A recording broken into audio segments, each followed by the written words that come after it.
Salam, mari kita datang kepada Tuhan di minggu ini. Kita bersama-sama akan menikmati hadirat Tuhan.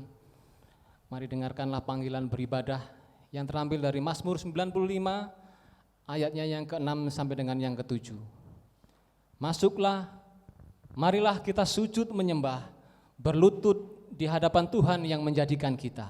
Sebab dialah Allah kita, dan kitalah umat gembalaannya, dan kawanan domba tuntunan tangannya. Pada hari ini, sekiranya kamu mendengar suaranya. Mari kita bangkit berdiri, kita menyambut Tuhan. Kita mau datang kepadanya, kita persiapkan hati dan pikiran kita untuk masuk ke dalam hadirat Tuhan.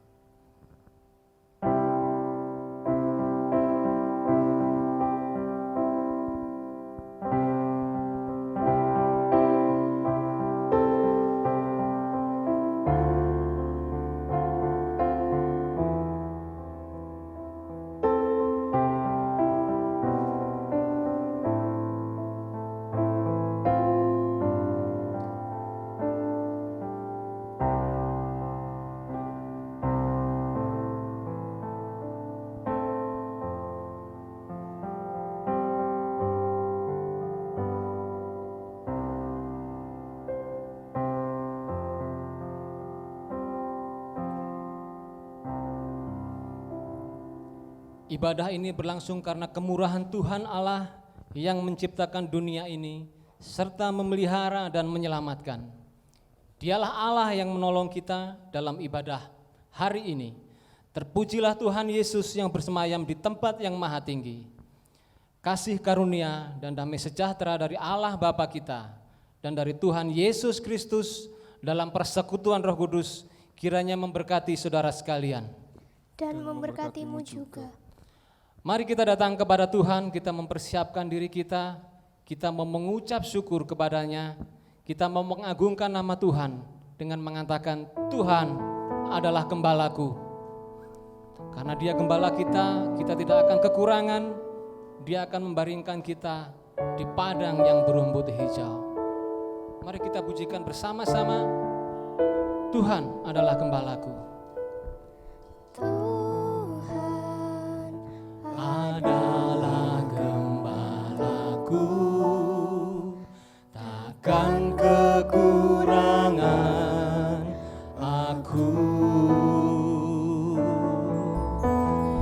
Ia membaringkan aku di padang yang berumput hijau.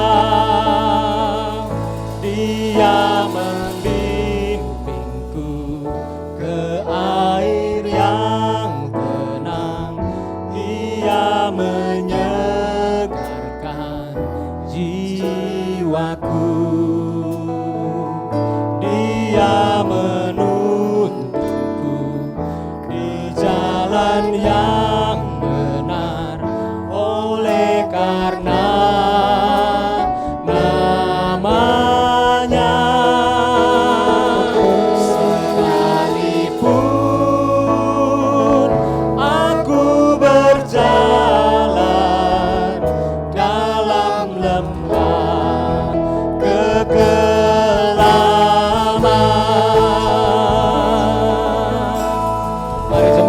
kita pujikan, aku tidak takut bahaya. Tidak takut bahaya, Dia akan selalu menyertai kita.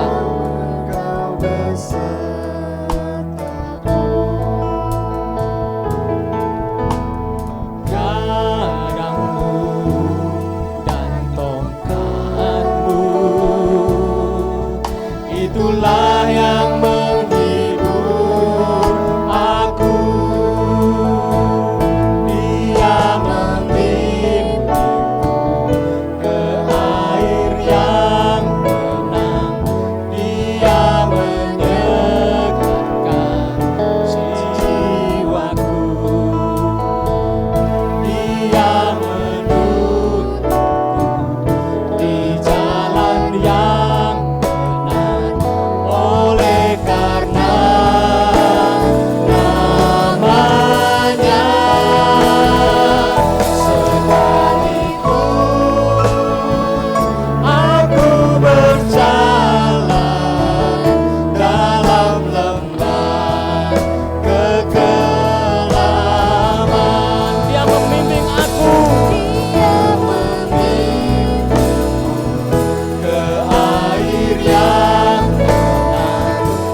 Pujilah Tuhan dengan semua yang difirmankannya.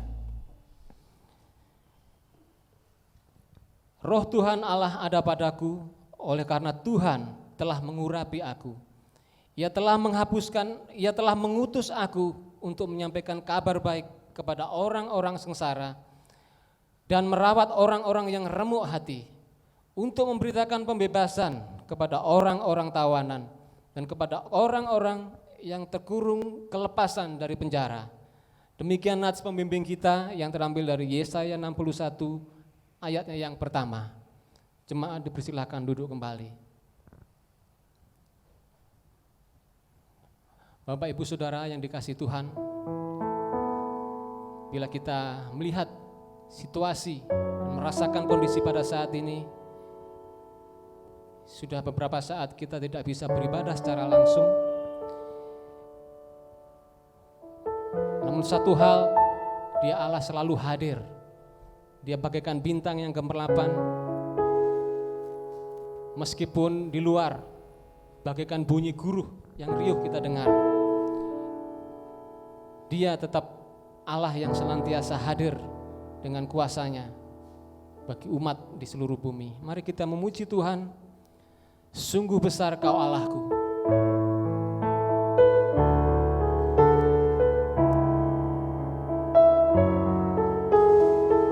Kita mau membawa jiwa kita memuji Tuhan. Maka jiwaku pun memuji-Mu. Sungguh besar, Sungguh besar Kau Allahku. Maka jiwaku pun memuji-Mu.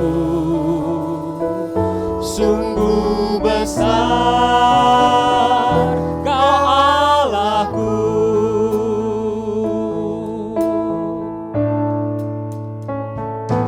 Bila ku lihat bintang gemerlapan dan bunyi guru riuh ku dengar, ya Tuhanku, tak putus aku heran melihat ciptaan-Mu yang besar.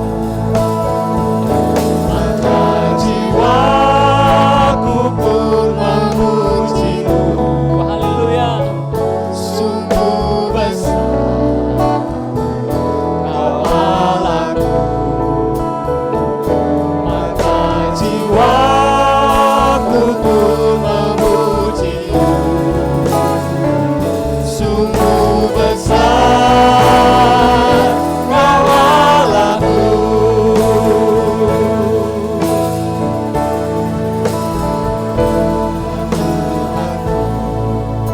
Apabila ku renungkan pemberian-Mu dalam penebus, ku terkagum bagiku dicurahkan oleh Putra-Mu, darahnya tulus. Maka jiwaku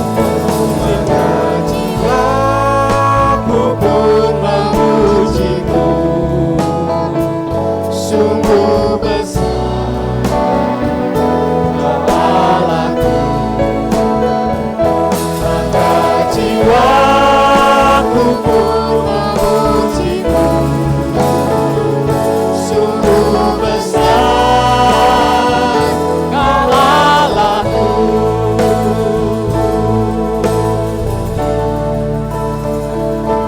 Apabila nanti Kristus memanggilku, sukacita-Mu amatlah besar. Amin.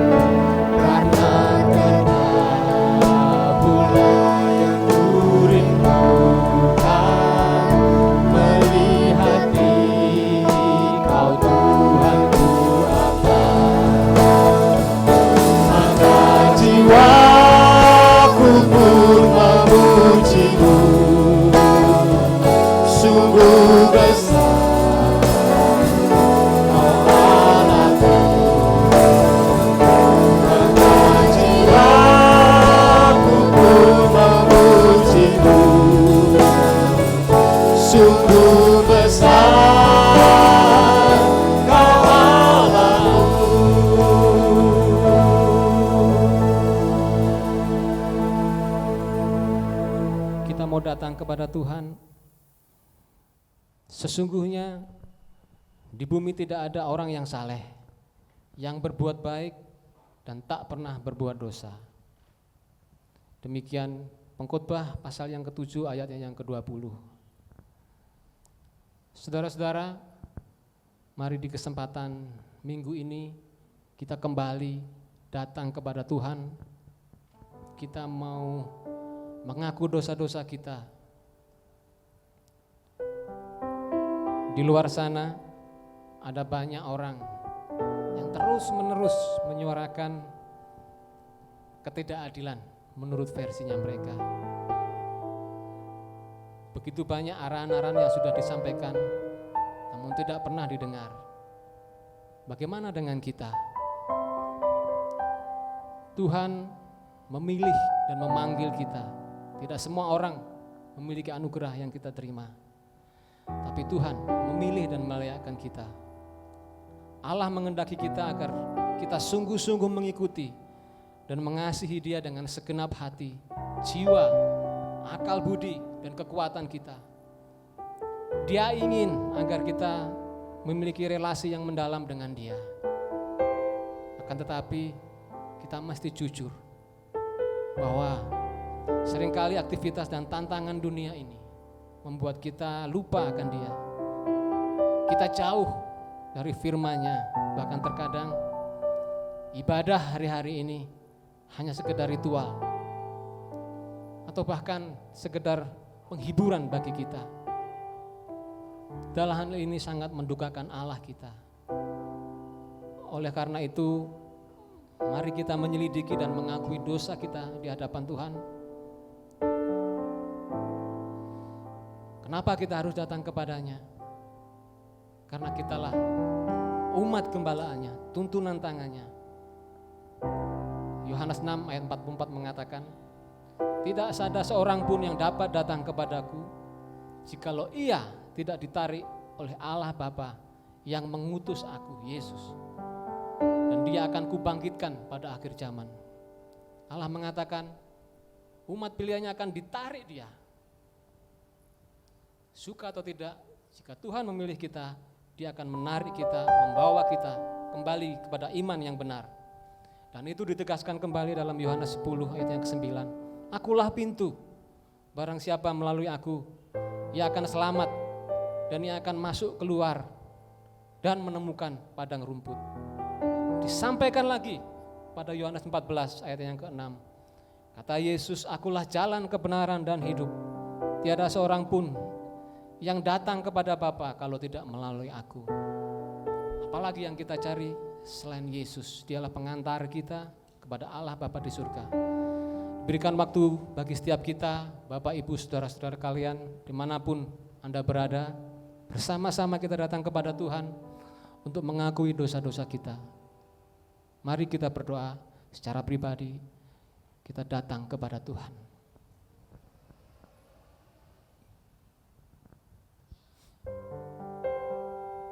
Ya Tuhan, Engkau melihat hati kami yang tertekan dengan situasi pada saat ini. Seringkali apa yang terjadi di luar sana mengacaukan iman kami. Banyak orang menyuarakan tentang akhir zaman, namun sesungguhnya mereka tidak tahu kapan waktunya. Oleh karena itu kami sebagai umat-Mu yang Engkau pilih, yang Engkau tebus, kami mau datang kepadamu. Ampuni setiap dosa dan pelanggaran kami. Ampuni atas ketidaksetiaan kami. Ampuni karena kami begitu jauh dari Engkau ya Tuhan. Padahal Engkau senantiasa setia ada bersama-sama dengan kami. Engkau menarik kami kembali. Engkau memberikan pengertian bagi kami tentang iman yang benar. Tuhan, ampuni kami. Teguhkanlah kami oleh Roh-Mu yang kudus itu. Di dalam nama Yesus kami berdoa. Amin.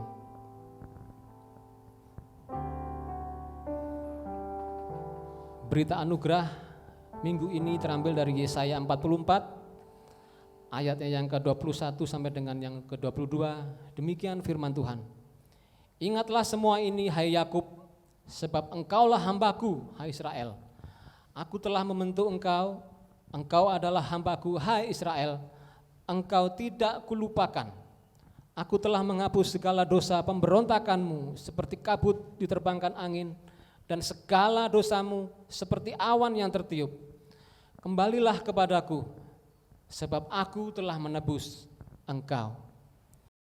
Mari kita bersama-sama membacakan petunjuk hidup baru sebagai bentuk kesadaran bahwa kita bukan lagi milik sendiri, namun milik Kristus.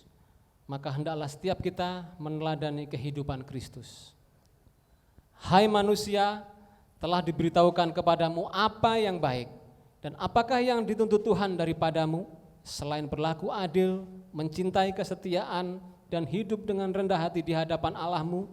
Memang dahulu kamu adalah kegelapan, tetapi sekarang kamu adalah terang di dalam Tuhan. Sebab itu hiduplah sebagai anak-anak terang, karena terang hanya berbuahkan kebaikan dan keadilan dan kebenaran. Tetapi kuduskanlah Kristus di dalam hatimu sebagai Tuhan, dan siap sedialah pada segala waktu untuk memberi pertanggungan jawab kepada tiap-tiap orang yang meminta pertanggungan jawab dari kamu tentang pengharapan yang ada padamu, tetapi haruslah dengan lembah lembut dan hormat. Dan dengan hati yang murni, supaya mereka yang memfitnah kamu karena hidupmu yang saleh dalam Kristus menjadi malu karena fitnahan mereka itu. Amin, haleluya. Terpujilah Tuhan dengan semua yang difirman-Nya. Mari kita datang kepada Tuhan, kita mau bersuka cita, kita merasakan bahwa kasih Tuhan tidak pernah lepas dari kehidupan kita. Dia selalu mencurahkan berkat-berkat-Nya dalam kehidupan kita sehari-hari. Kita mau memuji Tuhan, kurasakan kasih-Mu Tuhan.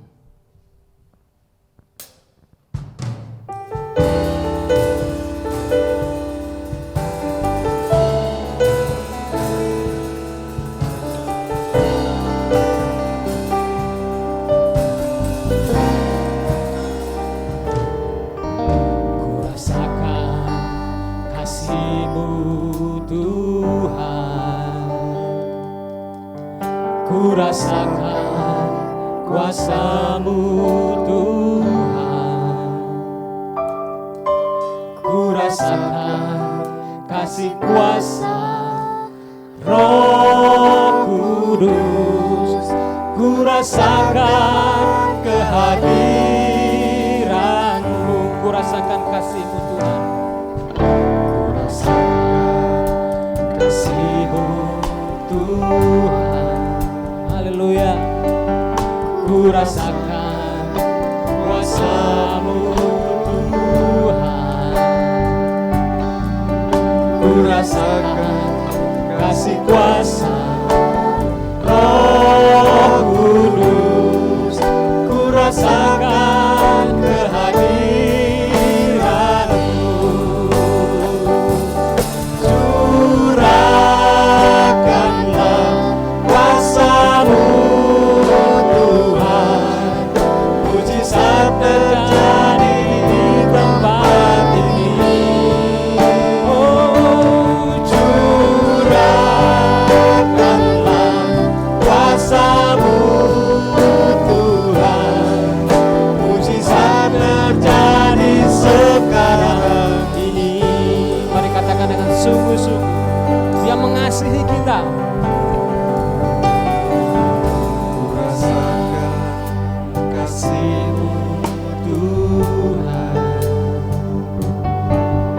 Kurasakan kuasa-Mu Tuhan, kurasakan kasih kuasa Roh Kudus, kurasakan kehadiran-Mu. Oh, curahkanlah kuasa-Mu Tuhan, mujizat terjadi di tempat ini. Curahkanlah kuasa-Mu Tuhan,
Haleluya.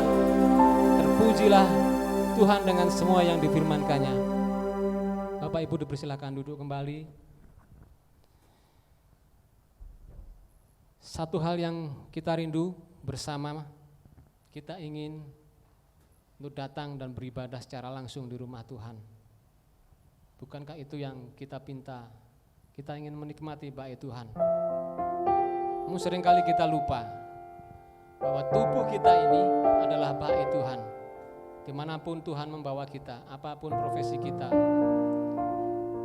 kita dipanggil untuk memuliakan Tuhan. Dan itu sesuai dengan visi dan misi gereja kita, di mana kita rindu menjadi jemaat yang memuliakan Allah melalui penginjilan, pemuritan, dan melalui spirit semangat kekeluargaan kita.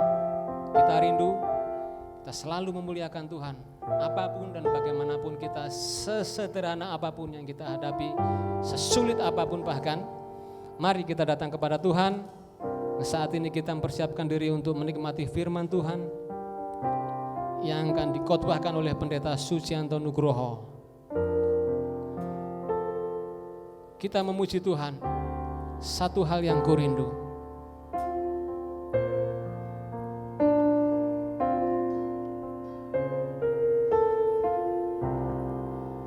Lebih baik satu hari di pelataran-Mu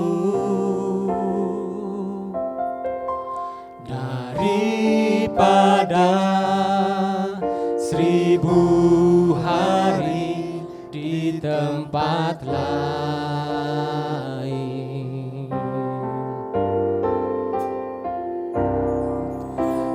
Memuji-Mu, menyembah-Mu, Kau Allah yang hidup, dan menikmati semua kemurahan-Mu.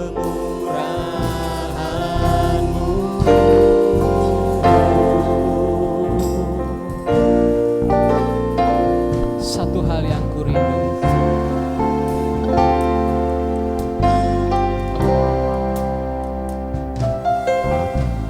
satu hal yang kurindu, berdiam di dalam rumah-Mu. Satu hal yang ku minta, menikmati bait-Mu Tuhan. Oh, lebih baik satu hari di pelataran-Mu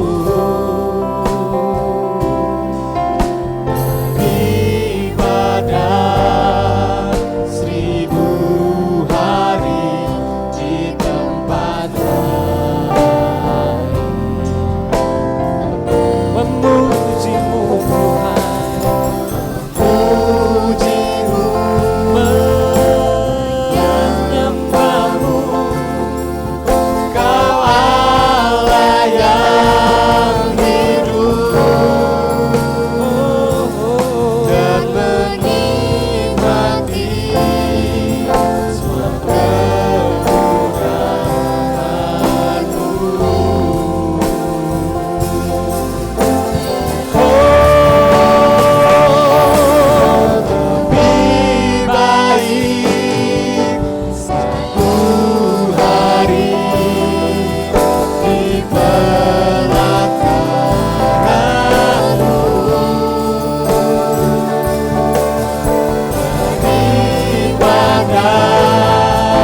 mengerti semua kemurahan-Mu.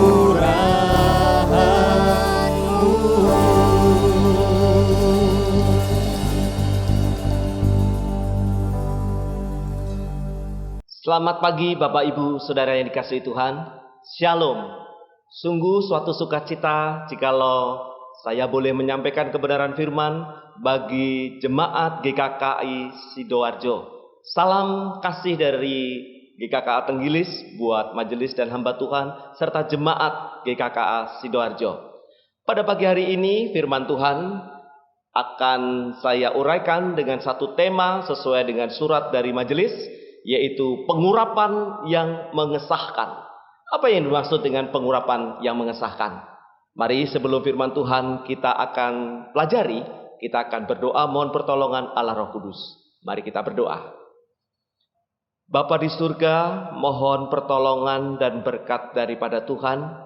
Umat-Mu sekalian ingin mendengar suara Tuhan, suara yang sangat penting dan berharga dalam hidup dan kehidupan kami.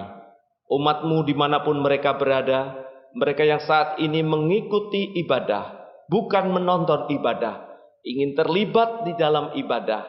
Sungguh-sungguh Tuhan jamah, sehingga Allah sungguh yang akan berbicara kepada setiap umat-Mu. Pakailah Tuhan penguraian firman Tuhan ini untuk menguatkan, untuk mengajar akan umat-Mu sekalian. Umat-Mu yang belajar dan hamba-Mu yang mengajar, semuanya dalam pertolongan dan berkat dari Tuhan. Inilah doa dan harapan kami yang kami naikkan di dalam nama Tuhan Yesus, Juru Selamat kami yang hidup. Kami sudah berdoa. Amin. Bapak Ibu Saudara yang dikasihi oleh Tuhan, saya mengajak membaca firman Tuhan di dalam Injil Matius pasal yang ketiga. Injil Matius pasal yang ketiga ayat 13 maksud saya, sampai dengan ayat 17. Sekali lagi, Injil Matius pasal 3 ayat 13 sampai 17. LAI memberi tema yaitu Yesus dibaptis Yohanes. Mari saya akan bacakan buat kita sekalian. Maka datanglah Yesus dari Galilea ke Yordan kepada Yohanes untuk dibaptis olehnya. Tetapi Yohanes mencegah dia, katanya, "Akulah yang perlu dibaptis olehmu, dan engkau yang datang kepadaku." Lalu Yesus menjawab, katanya kepadanya, "Biarlah hal itu terjadi, karena demikianlah sepatutnya kita menggenapkan seluruh kehendak Allah." Dan Yohanes pun menurutnya. Sesudah dibaptis, Yesus segera keluar dari air, dan pada waktu itu juga langit terbuka dan dia melihat Roh Allah seperti burung merpati turun ke atasnya. Lalu terdengarlah suara dari surga yang mengatakan, "Inilah anakku yang kukasihi, kepadanya lah aku berkenan." Sedemikian jauh pembacaan firman Tuhan. Selamat dan berbahagia saudara dan saya yang membaca firman Tuhan dan yang melakukannya dalam kehidupan sehari-hari. Bapak Ibu Saudara yang dikasihi oleh Tuhan, sekitar awal bulan Januari tahun ini, kita dihebohkan dengan berita munculnya kerajaan-kerajaan baru di Indonesia. Nah, salah satu yang muncul kerajaan di Indonesia dalam berita yang menghebohkan adalah Keraton Agung Sejagat. Keraton Agung Sejagat. Keraton itu ada di sebuah desa di Purworejo, Jawa Tengah, dengan yang mengaku sebagai raja dan permaisuri, yaitu Toto Santoso dan Dyah Gitarja. Kedua orang ini mengklaim dirinya sebagai raja dan ratu penerus dari kerajaan Mojopahit, yang wilayah kekuasaannya katanya mendunia, skala global. Bapak Ibu Saudara kasih Tuhan. Mereka mengaku memiliki 425 pengikut. Keraton dan prasasti sejarah bahkan mereka telah tunjukkan sebagai bukti mengklaim dirinya yang mempunyai kuasa sebagai raja dan permaisuri. Bahkan di dalam siaran pers, ya Bapak Ibu, mereka berpidato, mereka menyampaikan merekalah penerus daripada kerajaan Majapahit yang ada di wilayah Purworejo, Jawa Tengah. Bapak Ibu Saudara yang dikasihi oleh Tuhan, kepada ratusan pengikutnya, raja dan ratu menjanjikan kehidupan yang lebih baik. Mendapatkan posisi dalam kerajaan, mendapatkan gaji yang lumayan besar, hanya dengan membayar iuran sekian juta, bahkan mencapai 30 juta sesuai dengan posisi masing-masing yang mereka inginkan. Nah, Bapak Ibu, belakangan pasangan ini pun akhirnya berurusan dengan pihak berwajib. Karena mereka telah memalsukan sejarah dan mereka telah disangkakan di dalam hukum pidana karena pemalsuan. Singkatnya Bapak Ibu, pasangan Toto Santoso dan Diah Gitarja dipenjara karena mengaku-ngaku dirinya sebagai raja dan ratu dalam kerajaan Mojopahit. Bapak Ibu yang dikasihi Tuhan, muncul pertanyaan kita. Kenapa di waktu pengumuman, di waktu dia mengumpulkan massa, ketika orang berbondong-bondong ingin mengambil posisi kedudukan sekalipun harus membayar sekian juta, mereka mau percaya. Mereka mau percaya untuk mengakui Toto Santoso dan Diah Gitarja sebagai raja dan ratu Mojopahit yang baru di abad ini. Apakah mereka lupa secara nalar? Apakah mereka tidak tahu harus mencari sebuah bukti sejarah yang dapat dipertanggungjawabkan? Dan apakah ada catatan yang menunjukkan, yang mengesahkan bahwasanya Toto Santoso dan Diah Gitarja sungguh-sungguh keturunan dari silsilah Raja Majapahit? Bukankah ujung-ujungnya berakhir dengan kekecewaan, penyesalan, kesedihan, bahkan tidak sedikit marah mereka karena telah dibohongi oleh yang namanya Toto Santoso dan Diah Gitarja. Hari ini ketika kita ingin membahas satu perikop dari Injil Matius 3 ayat 13 sampai 17 dengan tema pengurapan yang mengesahkan, maka kita akan melihat dan memahami dari sebuah tema yang dimunculkan dalam LAI, yaitu Yesus dibaptis Yohanes. Bapak Ibu Saudaraku yang dikasihi oleh Tuhan, bacaan Injil Matius tadi akan membawa kita untuk menemukan bukti. Perhatikan sekarang, bukti yang sungguh-sungguh mengesahkan tentang siapakah Tuhan Yesus. Siapakah Tuhan Yesus? Namun pertanyaannya sekarang adalah, bukti apa yang mengesahkan? Dan apa maksud pengesahan tersebut? Saudaraku yang dikasihi Tuhan Yesus, Injil Matius yang kita baca merupakan kisah yang sangat populer dalam iman kekristenan. Saudara, apa yang kita baca tadi telah menemukan bahwa Tuhan Yesus dibaptis sebagai bentuk pengesahannya sebagai anak Allah. Sekali lagi, Tuhan Yesus dibaptis sebagai bentuk pengesahannya sebagai anak Allah. Bagaimana kita bisa memahami kalimat ini, pengertian ini, Bapak Ibu Saudara kasih Tuhan? Dengan peristiwa baptisan yang Tuhan Yesus terima dari Yohanes, maka itu sedikit banyak yang akan membawa kepada sebuah kronologis peristiwa pengakuan dari surga ketika suara itu terdengar oleh Yohanes dan orang banyak, bahwasanya inilah anakku yang kukasihi. Rasa inilah yang akan kita pakai sebagai bentuk pengesahan bahwasanya Yesus adalah anak Allah, dimulai dari peristiwa baptisan. Bapak Ibu Saudara yang dikasihi Tuhan, namun demikian peristiwa baptisan Tuhan Yesus yang sudah kita ketahui secara familiar, ternyata tidak berarti bahwa semua orang Kristen memahami makna dari baptisan Tuhan Yesus. Ada sebagian orang yang mengatakan dari baptisan Tuhan Yesus itu menunjukkan awal diangkatnya Tuhan Yesus sebagai anak Allah. Awal diangkatnya Tuhan Yesus sebagai anak Allah. Saudara, argumen ini bukankah sangat bertentangan dengan Lukas pasal yang pertama ayat 32? Ingat peristiwa di mana bayi Yesus ketika peristiwa kelahirannya kita rayakan di dalam Natal. Di sana sudah dituliskan, di sana telah disebutkan, di sana telah diproklamirkan oleh malaikat Tuhan bahwasanya Yesus adalah anak Allah. Bayi yang dikandung oleh Maria adalah sungguh anak Allah. Jadi argumen yang mengatakan dari baptisan itu menunjukkan awal Yesus diangkat sebagai anak Allah. Itu salah, Bapak Ibu.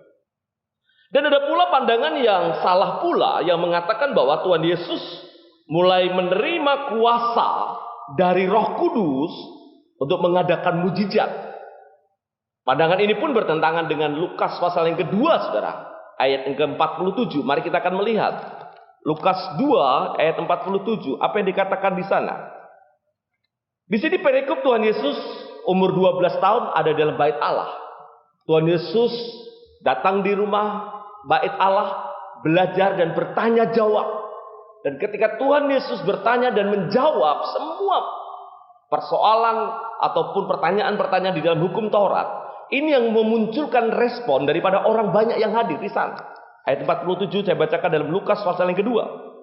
Dan semua orang yang mendengar dia sangat heran akan kecerdasannya dan segala jawab yang diberikannya. Jadi dalam perikop Lukas 2 ini, ayat 47 telah menggugurkan pandangan yang bertentangan, yang mengatakan bahwasanya Roh Kudus mengadakan mujizat saat itu. Saudara perlu tahu ternyata sebelum peristiwa pembaptisan, Tuhan Yesus di usia yang ke-12 tahun, dia telah membuat banyak orang tercengang. Membuat banyak orang termasuk ahli-ahli Taurat di sana di dalamnya itu terheran-heran dengan kecerdasan, dengan pengetahuan seorang muda yang namanya Yesus, yang adalah anak Allah. Saudaraku, dari peristiwa baptisan Tuhan Yesus, dari dua pandangan yang keliru tadi, maka kita harus menemukan sekarang pandangan yang benar seperti apa. Saudara, dari peristiwa baptisan Tuhan Yesus yang dicatat di dalam Injil Matius sebagai bentuk urapan yang mengesahkan, telah membawa pengertian sedikitnya ada dua hal. Jadi ketika peristiwa baptisan yang Tuhan Yesus terima dari Yohanes, maka kita dapat belajar sedikitnya dua hal. Yang pertama, Bapak Ibu Saudara yang kasih Tuhan, perhatikan ayat yang ke-13.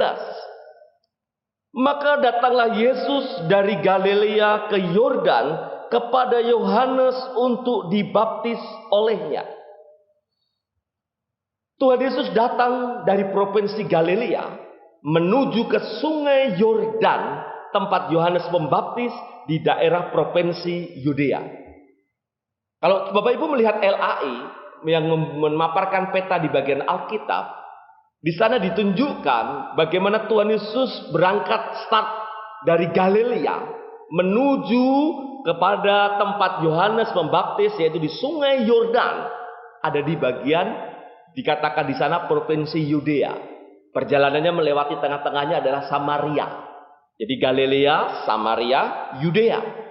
Satu perjalanan yang saya yakin hitungan ukuran perjalanan tidaklah pendek.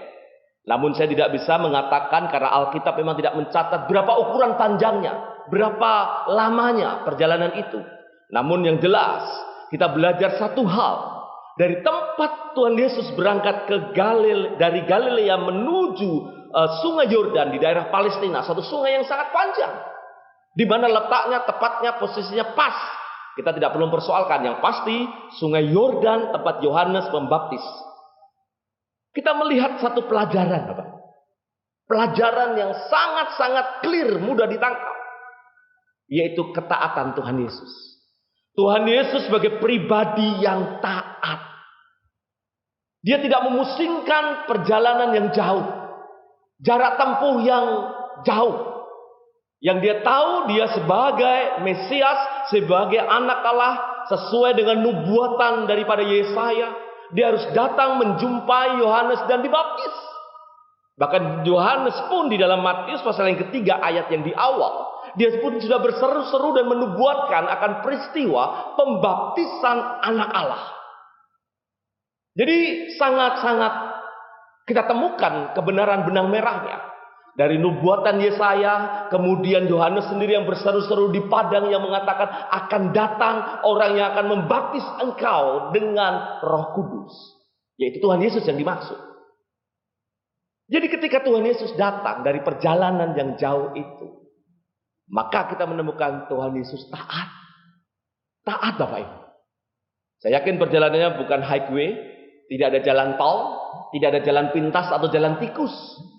Ya, daerah Yudea seperti itu yang ditempuh perjalanannya, yang kurang lebih ada ketandusan, ada semak belukar, ada padang yang luas. Tetapi Tuhan Yesus mau datang. Tuhan Yesus mau berjumpa dan bertemu dengan Yohanes. Apa yang kita pelajari? Taat. Sudahlah, taat itu 4 huruf. Anak sekolah minggu pun dengan mudah menyanyikan lagu T-A-A-T. T-A-A-T, T-A-A-T, taat, taat, taat, taat. Anak sekolah minggu, itulah yang kau punya. Taat kepada Tuhan. Taat ini sekarang, akhir-akhir ini sesuatu yang langka. Kalau dikatakan barang, kata benda, ini adalah kata benda yang sangat langka dan susah ditemukan orang untuk taat. Kalau kita temukan, munculkan dalam peristiwa epidemik COVID-19, betapa sulitnya orang untuk taat, menjaga jarak, tidak berkerumun, tidak bergerombol, taat untuk memenuhi protokol yang sudah ditetapkan pemerintah, memakai masker, mencuci tangan dengan sabun, dengan air yang mengalir. Dan banyak hal yang kita tahu hari ini, terutama di kota Surabaya termasuk Sidoarjo, Jawa Timur menyumbang angka terbesar, menjadi bagian daripada penambahan jumlah penderita COVID-19. Taatkah masyarakat terhadap peraturan pemerintah? Taatkah ketika dihubungkan dengan korban yang sudah berjatuhan? Banyaknya pasien di rumah sakit, maka mereka harus segera berpikir, aku harus taat, tinggal di rumah, belajar di rumah, sebagian mungkin bekerja di rumah, taat. Tapi untuk taat sesuatu tidak keluar, tidak berelasi, bukan berarti memutus hubungan relasi. Betapa susahnya kita. Betapa sulitnya kita. Itu baru taat berkaitan dengan epidemik COVID-19. Bagaimana taat berhubungan dengan hukum-hukum yang Allah tetapkan dalam firman. Kalau kita temukan 10 perintah Allah saja, taatnya kita untuk mematuhi peraturan hukum yang pertama sampai ke 10. Bukankah dengan mudah merasionalisasi, dengan mudah kita mengexcuse, memberi alasan untuk tidak mentaati atau melupakan atas nama lupa. Bapak Ibu, taat adalah mutlak, harus dilakukan dalam pribadi orang-orang Kristen. Karena mengaku murid Kristus, maka sebagai murid, lihat guru kita Tuhan Yesus yang taat. Dalam kehidupannya penuh dengan ketaatan, bukan saja waktu peristiwa pembaptisan. Dalam peristiwa-peristiwa lain sampai kepada peristiwa salib. Taat jadi bagian dalam hidup Kristus Tuhan kita. Mari Bapak Ibu Saudara. Memang tidak mudah kalau kita mau taat. Di saat kita taat seorang diri, seperti mengikuti peraturan lalu lintas. Kita berdiri di belakang zebra cross ketika lampu merah. Sementara yang lain bisa menerobos, membiarkan. Atau mungkin berdiri di depan zebra cross ketika kita ada sendirian di tengah-tengah mereka, mungkin kita akan dianggap aneh, freak. Ketika anak sekolah mau belajar jujur, taat, tidak mencontek, tidak maki-maki, maka ketika semua melakukan itu, anak Tuhan dianggap freak, aneh kalau berbuat taat. Ketika orang-orang sekarang dengan mudah mengexcuse, tidak perlu ke gereja, tidak perlu beribadah, cari hal-hal yang lain karena ini waktu libur. Ketika anak Tuhan beribadah, komitmen hari Sabat, dianggap freak. Ketika orang-orang mengajak tidak jujur, menghalalkan segala cara untuk mendapatkan pendapatan yang lebih dengan cara korupsi, mencuri, berbohong. Anak-anak Tuhan mau taat, dianggap freak, aneh. Mari kita menciptakan dan terus menghidupi ketaatan seperti Kristus yang taat. Bahkan taat sampai mati, Filipi mencatat. Itu pelajaran yang pertama. Dari kisah pembaptisan Tuhan Yesus dari perjalanan. Perjalanan menuju tempat Yohanes Pembaptis. Yang kedua adalah pribadi yang rendah hati. Pribadi yang rendah hati. Kerendahan hati Tuhan Yesus ditunjukkannya tatkala dia datang kepada Yohanes untuk dibaptis. Perhatikan ayat 14. Apa respon daripada Yohanes? Tetapi Yohanes mencegah dia, katanya, "Akulah yang perlu dibaptis olehmu, dan engkau yang datang kepadaku." Ini adalah sebuah kalimat yang menunjukkan keterkejutannya Yohanes. Yohanes heran. Bahkan kataku di sini memberikan penekanan. Aku ini orang berdosa. Aku dia hanya manusia. Membaptis engkau yang lebih tinggi, yang adalah anak Allah, aku tidak layak. Seperti tepat yang dikatakan Yohanes memegang tali kasutnya pun, aku tidak layak.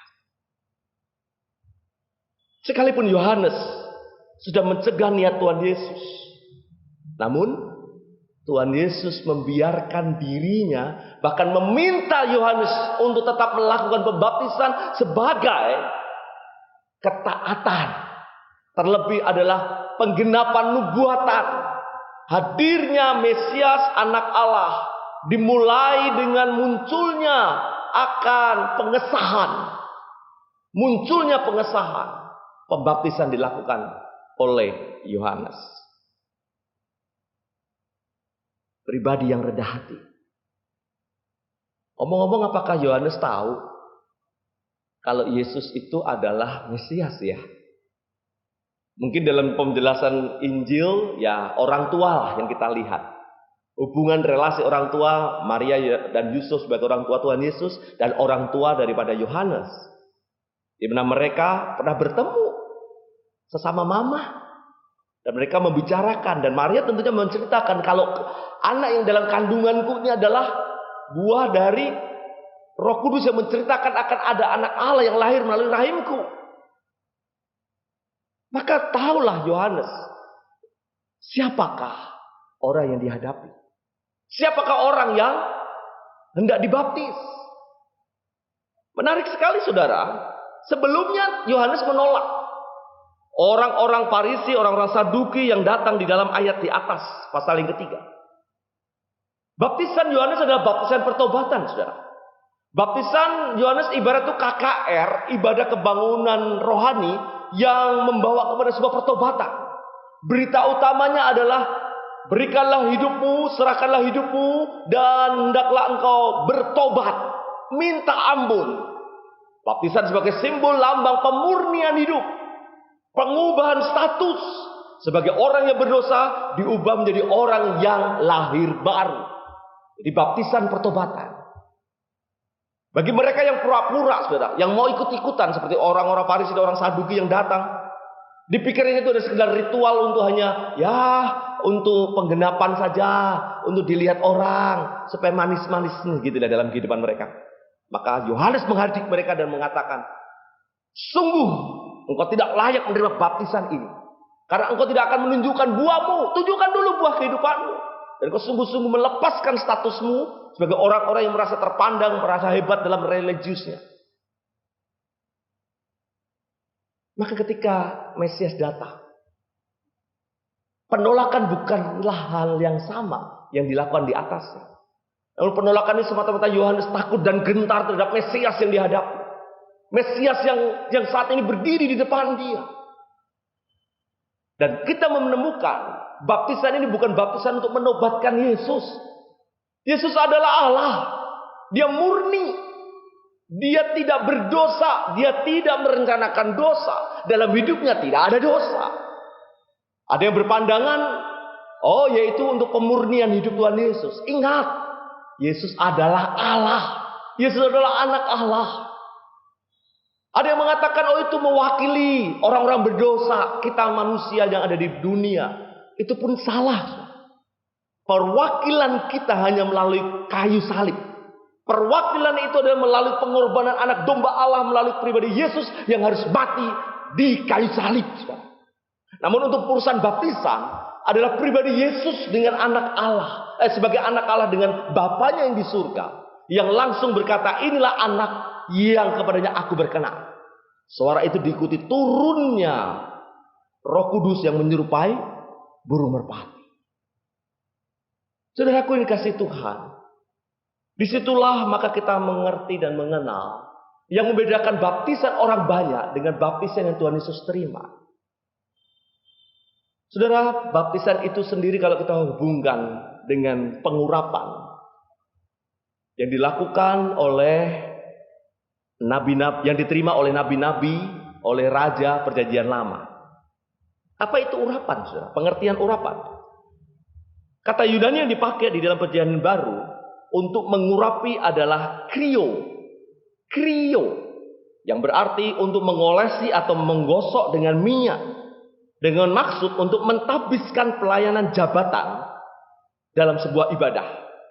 Juga dipakai dalam kata aleipo, yang berarti untuk mengurapi. Pada zaman itu orang diurapi dengan minyak untuk menyatakan berkat Allah atau mengesahkan panggilan hidup orang tersebut. Nah, fungsi pengurapan apa, saudara? Seorang diurapi untuk tujuan tertentu, yaitu untuk menjadi raja, jadi seorang nabi, untuk pekerjaan dan tanggung jawab yang diserahkannya. Arti lainnya untuk kata diurapi adalah yang terpilih. Yang terpilih. Alkitab mencatat bahwa Yesus Kristus diurapi oleh Allah dengan Roh Kudus di dalam bentuk pembaptisan yang dilakukan oleh Yohanes untuk memberitakan kabar baik tujuannya dan membebaskan mereka yang telah dibelenggu oleh dosa. Lukas pasal yang keempat ayat 18 sampai 19. Di sana dikatakan, Roh Tuhan ada padaku oleh sebab Ia telah mengurapi aku untuk menyampaikan kabar baik kepada orang-orang miskin, dan Ia telah mengutus aku untuk memberitakan pembebasan kepada orang-orang tawanan dan penglihatan bagi orang-orang buta, untuk membebaskan orang-orang yang tertindas, untuk memberitakan tahun rahmat Tuhan telah datang. Lukas 4 ayat 18 sampai 19. Dalam kisah 10 ayat 38, firman Tuhan menegaskan kembali, kamu tahu tentang segala sesuatu yang terjadi di seluruh tanah Yudea, mulai dari Galilea. Sudah baptisan yang diberitakan oleh Yohanes, yaitu tentang Yesus dari Nazaret. Bagaimana Allah mengurapi dia dengan Roh Kudus dan kuat kuasa. Dia yang berjalan berkeliling sambil berbuat baik dan menyembuhkan semua orang yang dikuasai iblis. Sebab Allah menyertai dia. Bapak Ibu Saudara yang dikasihi oleh Tuhan, Tuhan Yesus dibaptis. Kita langsung dapat menangkap keunikan baptisannya. Tidak seperti orang-orang lain yang menerima baptisan sekali lagi yang oleh Yohanes layani. Baptisan Tuhan Yesus penggenapan rencana Allah semata. Dari bacaan Matius 3 ayat 13 sampai ayat 15 di bagian ini. Di sana merupakan peristiwa di mana Kristus datang kepada Yohanes untuk menunjukkan dia anak Allah yang sebentar lagi masuk di dalam gelanggang arena manusia yang berdosa. Maka kalau kita melihat setelah itu, Tuhan Yesus tidak langsung pelayanan. Dia dibawa oleh Roh Allah dan dicobai oleh iblis. Di sana Tuhan Yesus menang. Tuhan Yesus tidak kalah. Tuhan Yesus bukan Allah yang lemah. Saudaraku, dari peristiwa Tuhan Yesus dibaptis ini, maka kita bisa menemukan pengurapan yang mengesahkan yang menjadi tema pada pagi hari ini. Yaitu melalui peristiwa baptisan, sarana air yang dilakukan, yang dilayani oleh Yohanes. Dan tujuannya jelas berbeda dari orang-orang yang menerima baptisan, yang setelah mendengar berita yang disampaikan oleh Yohanes tentang berita pertobatan, berita pengampunan, berita untuk menjadi orang Kristen, maka mereka menerima baptisan. Namun Tuhan Yesus berbeda dengan mereka. Bapak Ibu Saudara yang kasih Tuhan, maka setelah kita melihat dan mempelajari pribadi yang taat, pribadi yang rendah hati, sangat manunggal melekat kepada pria di Kristus. Allah yang rendah hati yang seperti itulah yang harus kita ikuti dan kita teladani. Karena tidak jarang saudara dan saya akan menjadi orang sombong. Orang yang angkuh. Yang merasa dirinya diperlukan, merasa diri orang yang dibutuhkan karena punya sesuatu. Karena memang orang sombong itu definisinya sangat simpel, saudara. Punya sesuatu yang dimana orang lain tidak punya. Dia punya nilai lebih, padahal nilai lebihnya sedikit. Ada popularitas, ada pengakuan, jadilah orang itu bisa jatuh dalam dosa kesombongan. Kalau tidak waspada, kalau tidak mawas diri, maka hendaklah jemaat semua mewaspadai tentang dosa kesombongan. Karena Amsal mencatat, inilah dosa kesombongan yang sangat menjijikkan di mata Allah. Disebutkan pertama itu sombong. Maka itu Bapak Ibu, apa yang membuat Bapak Ibu saudara dan saya sombong?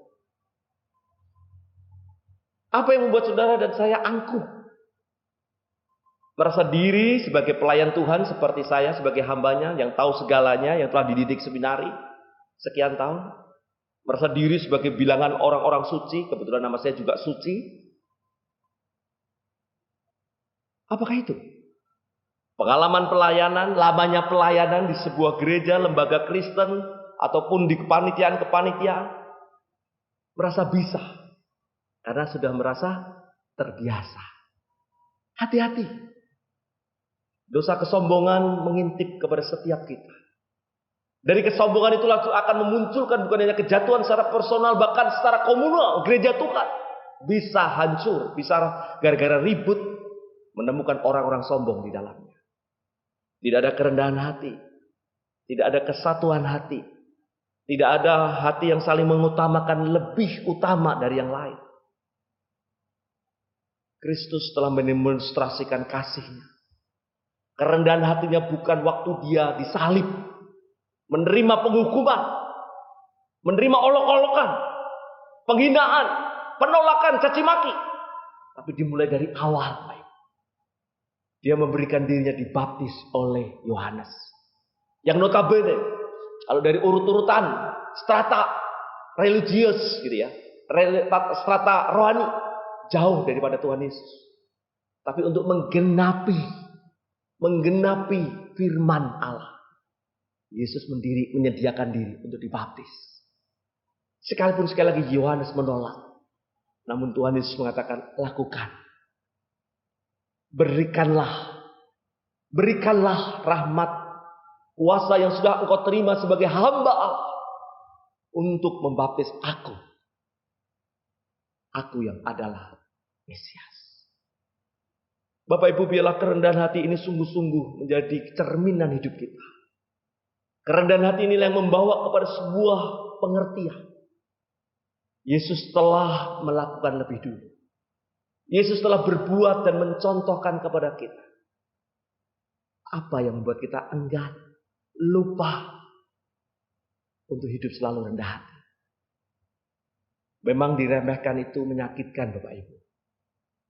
Mungkin di antara kita pernah mengalami bahasa Jawa tidak diuwongke, tidak diakui, dipandang sebelah mata. Sangat menyakitkan. Namun ingat, ada dua mata yang memandang kita. Ada dua mata yang melihat kita. Mata yang kudus, mata yang suci. Mata yang dulu pernah mengalami penolakan. Mengalami pencibiran masyarakat. Mengalami olok-olokan. Dan dia setia. Taat. Penuh rendah hati. Mari Bapak Ibu, firman Tuhan pagi hari ini mendorong kita semua, siapapun kita. Berapa lama saudara sudah mengikut Kristen, mengikut dan percaya kepada Tuhan Yesus. Hiduplah terus dalam rendah hati. Kiranya firman Tuhan menegur, menguatkan kita sekalian. Amin. Mari kita berdoa. Bapa di surga, terima kasih ketika kami diingatkan kepada satu pribadi sosok yang adalah anak Allah, penuh ketaatan, penuh kerendahan hati. Kami disadarkan dan diingatkan betapa sulitnya kami menunjukkan, membuktikan kami anak-anak Tuhan yang harus selalu hidup taat dan penuh rendah hati. Tuhan tolong kami, pimpin kami, diberikan kesanggupan untuk menghidupi firman-Mu pada hari ini. Abah berdoa mohon berkat Tuhan, termasuk hamba-Mu yang mengkhotbahkan. Firman-Mu bagikan pedang bermata dua, yang mengingatkan terus untuk hidup dalam ketaatan dan kerendahan hati yang total. Berkati hamba-hamba Tuhan di GKKA Sidoarjo. Berikan kesehatan bagi mereka, sukacita melayani dan mengasihi dan mengembalakan umat yang Tuhan percayakan di gereja GKKA Sidoarjo. Berkati para diaken, berikan kesehatan, sukacita untuk mengasihi melayani Tuhan, bersatu dengan hamba Tuhan untuk boleh memajukan pekerjaan Tuhan dan menambahkan bilangan orang-orang percaya dalam penginjilan. Berkati umat-Mu sekalian, diberikan kesehatan, keselamatan, perlindungan, mengingat pandemi COVID-19 ini yang menakutkan, yang mencemaskan, yang mungkin membuat sebagian orang merasa gentar, takut, bahkan ada yang mungkin mulai putus harapan. Kuatkan dan teguhkanlah mereka, umat-Mu sekalian. Di dalam nama Yesus kami berdoa. Amin.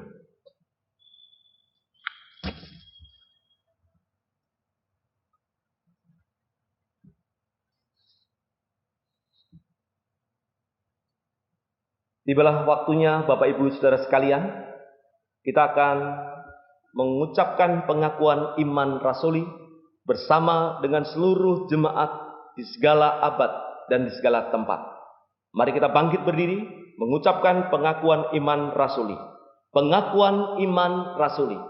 Aku percaya kepada Allah, Bapa yang Maha Kuasa, Khalik langit dan bumi, dan kepada Yesus Kristus, anaknya yang tunggal Tuhan kita, yang dikandung daripada Roh Kudus, lahir dari anak darah Maria, yang menderita di bawah pemerintahan Pontius Pilatus, disalibkan, mati dan dikuburkan, turun ke dalam kerajaan maut.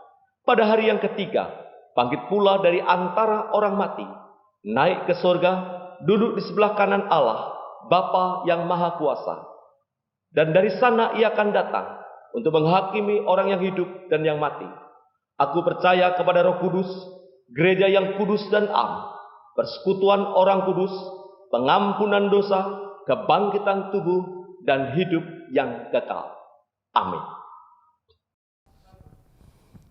Demikian firman Tuhan yang telah disampaikan oleh Pendeta Sucianto. Kiranya kita semua terus diberkati Tuhan melalui firman-firman-Nya. Tiba saatnya kita akan memberikan persembahan kita. Nats persembahan minggu ini diambil dari Amsal pasalnya yang ketiga, ayat yang ke-9 sampai dengan yang 10. Demikian firman Tuhan. Muliakanlah Tuhan dengan segala hartamu dan dengan hasil pertama dari segala penghasilanmu. Maka lumbung-lumbungmu akan diisi penuh sampai melimpah-limpah, dan bejana pemerahanmu akan meluap dengan air buah anggurnya. Amin. Bapak Ibu, persembahan dapat kita sampaikan secara langsung dengan memasukkan dalam amplop dan dapat disampaikan melalui sekretariat gereja pada saat jam kerja, atau dapat disampaikan melalui transfer melalui nomor rekening yang dapat Bapak Ibu lihat dalam screen TV masing-masing. Kita terus berdoa agar gereja Tuhan, tempat di mana kita bernaung, bersama-sama kita berjemaat, terus dapat melayani Tuhan sampai saat Tuhan memanggil kita semua. Haleluya. Mari kita memuji Tuhan, kita mau mengucap syukur. Bersyukur selalu.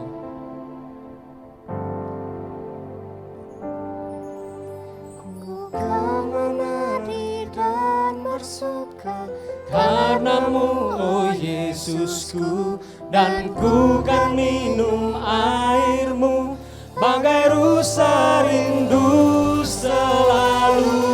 Ku hidup dalammu dan hidupku di dalammu, oh Yesusku. Kau sangat ku cinta.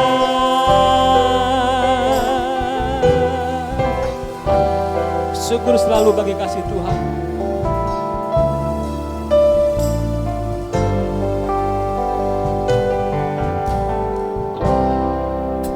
Bersyukur selalu bagi kasih-Mu di dalam hidupku.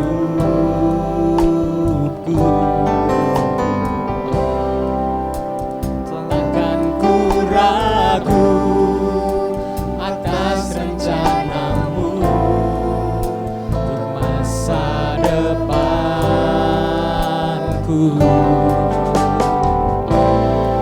Sebagai Bapa yang baik, takkan pernah Kau melupakanku. Sebagai Bapa yang sangat baik, takkan pernah Kau meninggalkanku. Bukan menari dan bersuka karenamu, oh Yesusku, dan ku kan minum airmu, bagai rusa rindu selalu. Ku hidup dalammu dan hidupku di dalammu, oh Yesusku. Kau sangat ku cinta. Mari kita pujikan lagu ini sekali lagi. Dengan sukacita kita mau menyanyikan syukur bagi Allah.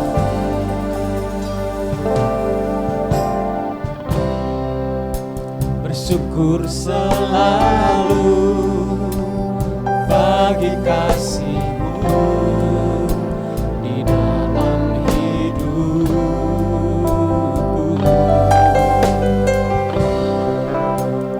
Takkan ku ragu atas rencana-Mu untuk masa depanku.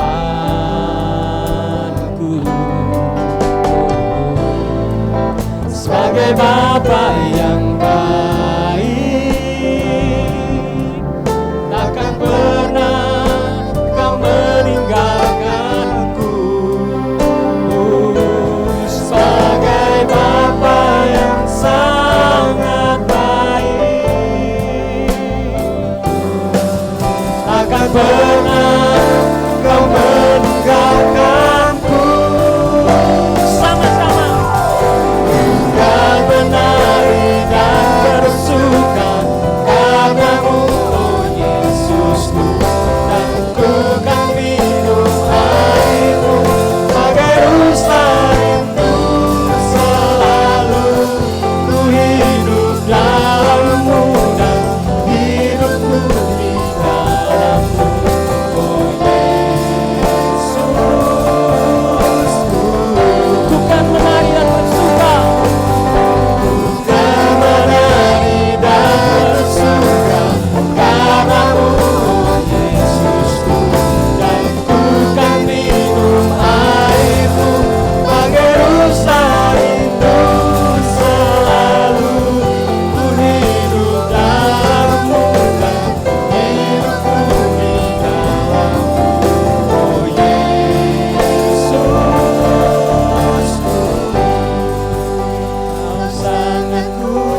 bersama-sama kita bangkit berdiri, kita mau menaikkan doa syukur dan doa syafaat kita yang akan dipimpin oleh penginjil Arumi.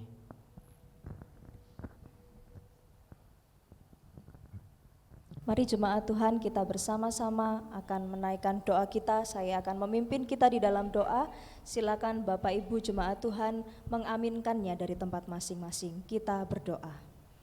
Segala puji dan sembah kami naikkan di hadapan-Mu Tuhan. Oleh karena pemeliharaan Tuhanlah maka kami ada sebagaimana kami ada saat ini. Kami bersyukur untuk kecukupan yang Tuhan beri. Kami bersyukur untuk sukacita yang masih Tuhan anugerahkan, dan kami mensyukuri tiap berkat-berkat Tuhan yang boleh hadir dalam kehidupan kami, bahkan pergumulan-pergumulan yang mendewasakan kami. Tuhan, pada hari ini kami berdoa membawa dunia ini dan bangsa dan negara kami ke dalam tangan pengasihan-Mu. Di tengah kondisi pandemi yang ada, kami berdoa, Tuhan tolonglah kami. Kami berdoa untuk Indonesia khususnya di dalam proses persiapan adaptasi untuk kehidupan normal yang baru, yang dinamakan new normal. Kami berdoa Tuhan menolong setiap pemerintah, mulai dari presiden dan seluruh jajarannya, kiranya Tuhan yang akan memberkati di dalam seluruh persiapannya.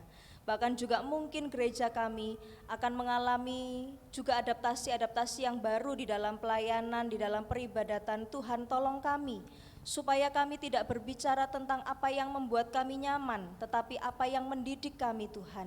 Karena itu kiranya iman kami tidak goyah di dalam Engkau, dan terus kami melakukan peribadatan kami dan Engkau berkenan atas kami. Terima kasih Bapa di surga. Kami juga berdoa kiranya Tuhan memberkati dunia dan bangsa kami. Di tengah-tengah kondisi yang sulit, ada banyak kejahatan-kejahatan yang muncul dan juga ada bencana-bencana yang masih terjadi. Kami berdoa Tuhan kasihanilah kami. Tolonglah setiap mereka yang menjadi korban bencana atau mereka yang menjadi korban dari kekerasan atau kekacauan-kekacauan, kejahatan-kejahatan. Tolonglah kami ya Tuhan. Lindungilah kami yang pada saat ini masih baik-baik saja, dan kiranya Tuhan yang menolong supaya anak-anak Tuhan boleh semakin hari semakin berpegang teguh di dalam Engkau. Terima kasih Bapa di surga. Mengarahkan pandangan kami kepada Tuhan, karena hanya itu yang mampu kami lakukan, sebab Engkaulah yang menguasai seluruh dunia ini dan menguasai akan kehidupan kami. Kami percayakan hidup kami. Terpujilah nama-Mu Bapa. Menyerahkan doa kami ini hanya di dalam nama Tuhan kami Yesus Kristus, Allah yang mengatasi segala jenis penyakit dan persoalan di dunia ini, yang telah mati bagi kami dan yang telah menyediakan kehidupan kekal bagi kami orang-orang yang mau bertahan. Ini doa kami di dalam nama Yesus. Amin.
Tiba saatnya kita akan mengakhiri ibadah kita pada hari ini. Mari kita tetap dalam keadaan berdiri, kita bersama-sama memujikan doksologi.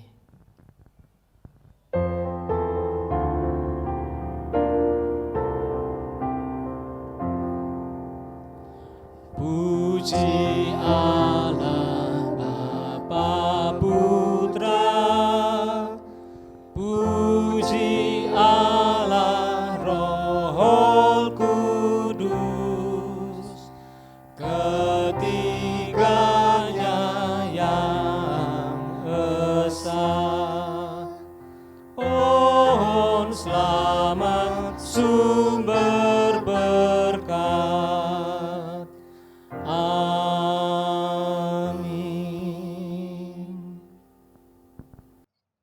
Mari saudara, untuk mengakhiri ibadah pagi hari ini, kita akan masuki pengutusan dan berkat. Arahkanlah hatimu kepada Tuhan. Kami mengarahkan hati kepada Tuhan. Jadilah umat yang taat dan setia melaksanakan rencana Allah dalam kehidupan ini. Kami siap melakukannya, Terpujilah Kristus Juru Selamat kita. kini dan selama-lamanya. Dan sekarang, terimalah berkat Tuhan. Tuhan memberkati engkau dan melindungi engkau. Tuhan menyinari engkau dengan wajahnya dan memberi engkau kasih karunia.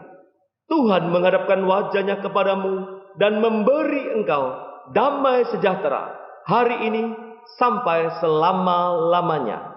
Haleluya. Amin. Amin. Amin.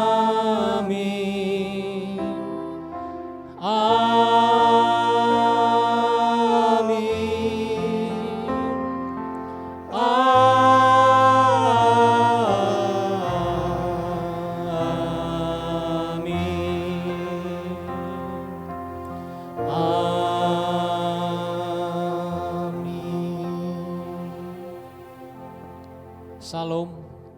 Mari bersama-sama kita bersaat teduh. Kita mengakhiri ibadah kita hari ini dengan terus mengingat akan firman Tuhan dan tetap semangat bersama Yesus kita lewati segala persoalan kehidupan kita. Haleluya. Tuhan memberkati.